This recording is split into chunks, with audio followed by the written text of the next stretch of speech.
முன்னேற்ற பொறாமை என்பது முன்மாதிரியான முன்னேற்ற உந்துதல், மற்ற நபரை பற்றிய நேர்மறையான எண்ணங்கள் மற்றும் போற்றுதலை வழங்க முடியும். இந்த வகை பொறாமை சரியாக கையாளப்பட்டால் ஒரு நபரின் எதிர்காலத்தை சாதகமாக வகையில் முன்னேற்றவும் ஒரு சிறந்த நபராக வெற்றி பெறவும் தூண்டுகிறது.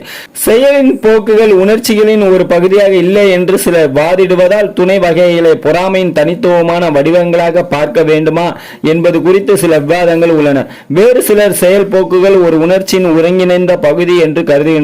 பொறாமையின் துணை வகைகள் இருப்பதாக நினைக்காதவர் பொறாமை எவ்வாறு நடத்தைக்கு வழிவகுக்கிறது என்பதை சூழ்நிலையை பாதிக்கிறது என்று வாதிடுகின்றனர்.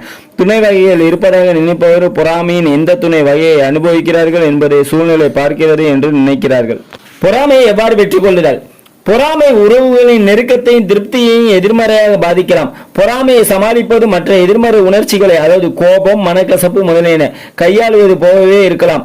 கோபத்தை அனுபவிக்கும் நபர்கள் பெரும்பாலும் தொழில்முறை சிகிச்சையை, அதாவது கோபம் மேலாண்மை நாடுகிறார்கள். இவ்வாறான சிகிச்சை அவர்கள்